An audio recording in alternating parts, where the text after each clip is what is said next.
శ్రీ శ్రవణం ఛానల్‌కి చిన్నారులందరికీ, శ్రోతలందరికీ కూడాను మరొక్కసారి స్వాగతం. ఈరోజు మనం ఉద్దాలక మహర్షి గురించి చెప్పుకోబోతున్నాం. పూర్వం మహాతపస్వి, మహా తేజస్వి, మహా స్వాధ్యాయవేత్త అయిన ఉద్దాలక మహర్షులు ఉండేవారు.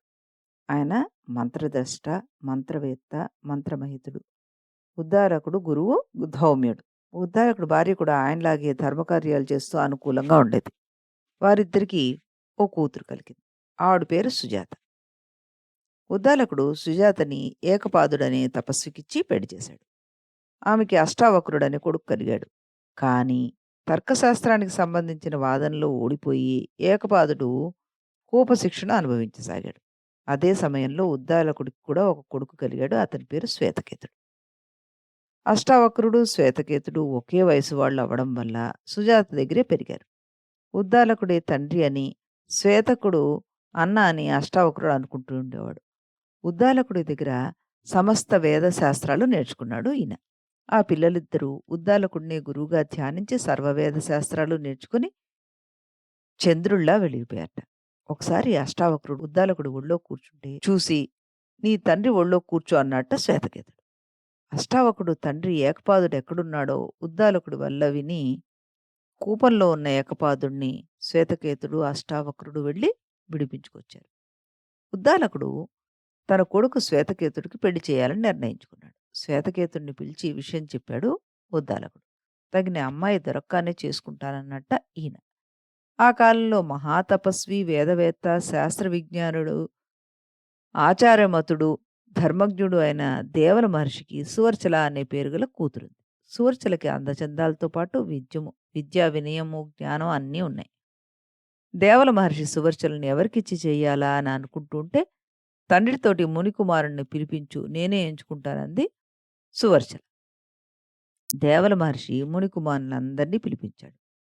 అందులో ఆవిడ వేసిన ప్రశ్నలకి శ్వేతకేతు సరి అయిన సమాధానాన్నిచ్చాట. ఉద్దాలకుడు సువర్చలతోటి శ్వేతకేతుడి పెళ్లి జరిపించి వాళ్ళిద్దరిని వేరే ఆశ్రమానికి పంపించాడు. ఉద్దాలకుడు తనకంటే గొప్పవాడు, సరస్వతీదేవిని చూడగలిగినవాడు అయిన కొడుకుని పొంది ఇంకా గొప్పవాడయ్యాడనమాట. మనం ఈరోజు మరొక కథ చెప్పుకుందాం. ఉపమన్యు మహర్షి గురించి. ఉపమన్యు మహర్షి కృతయుగంలో వ్యాఘ్రపాదుడు వ్యాఘ్రపాదుడు అనే మహర్షి పెద్ద కొడుకుగా పుట్టాడు. ఉపమన్యుకు ధౌమ్యుడనే పేరు గల తమ్ముడుండేవాడు. వీళ్ళిద్దరూ వాళ్ళ అమ్మ చెప్పినట్టు చక్కగా బుద్ధిగా ఉంటూ ఉండేవాళ్ళనమాట. ఒకరోజు బంధువుల ఇంటికెళ్ళి పరమాన్నం తిన్నారు వాళ్ళు. తిని ఊరుకున్నారా? ఇంటికొచ్చి అలాంటి పరమాన్నం నువ్వు కూడా చేసిపెట్టు అంటూ తల్లిని అడిగారట. అది మహర్షి గారి ఇల్లు గదా! రకరకాల వంటలు ఎక్కడుంటాయి?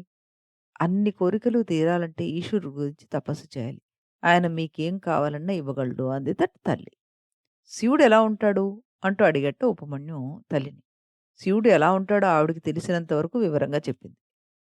ఉపమన్యు తల్లికి నమస్కారం చేసి, నేను తపస్సు చేసేందుకు వెళ్ళిపోతున్నాను అన్నట్ట. వెళ్ళిపోయాడు తమ్ముడితో కలిసి. అలా వెళ్ళి ఒకచోట కూర్చుని ఎడంకాలి బొటన వేలు మీద నిలబడి తపస్సు చేయడం ప్రారంభించాడు. ఓ 100 సంవత్సరాలేమో పళ్ళు తిన్నట్ట. ఇంకో 100 సంవత్సరాలు ఆకులు తిన్నాడు. ఇంకో 100 సంవత్సరాలు నీరు మాత్రమే త్రాగి, మిగిలిన సంవత్సరాలు గాలే భోజనం అనుకుని మొత్తం 1000 సంవత్సరాలు తపస్సు చేసేట్ట ఆయన. ఈశ్వరుడు ఇంద్రుడి రూపంలో వచ్చి, "ఉపమన్యు, నీ తపస్సుకి నేను చాలా సంతోషపడ్డాను. ఏం కావాలో కోరుకో" అన్నట్ట. అప్పుడు ఉపమన్యు, "నువ్వు ఈశ్వరుడివి కాదు. నన్ను ఈశ్వరుడు వచ్చి ఏదైనా పురుగు అయిపో అంటే పురుగయిపోతాను. చెట్టు అయిపో అంటే చెట్టు అయిపోతాను. అంతేగాని ఇంకెవరైనా వచ్చి రాజ్యాలిచ్చినా నేను తీసుకోను. ఈశ్వరుడు కనిపించేంత వరకు ఎన్ని జన్మలైనా సరే ఇలాగే తపస్సు చేసుకుంటాను. వేరే వాళ్ళు వచ్చి ఏమిచ్చినా తీసుకోమని అన్నా నేను తీసుకోను" అన్నట్ట. ఇంద్రుడన్నాడు, "శివుడు, శివుడు అంటున్నావు. అతడెలా ఉంటాడో చెప్పు" అని అడిగాట. మహర్షులందరూ ఎవరినైతే సత్, అసత్, వ్యక్త, అవ్యక్త రూపం కలవాడంటారో, ఆది, మధ్యం, అంతం లేనివాడెవడో, జ్ఞానవంతుడు, అచించుడు, పరమాత్మ అయిన వాడెవడో, అన్ని సంపదలు ఎవరినుంచి వస్తాయో, బీజ, అబీజ సంభూతుడెవడో, లోకం ఎవరిలో లీనమైపోతుందో వాడే ఈశ్వరుడు. సర్వేశ్వరుడు వరం ఇస్తే తీసుకుంటాను. లేకపోతే లేదు. ఇంకెవరొచ్చినా నాకొద్దన్నాడు ఉపమన్యు మళ్ళీ.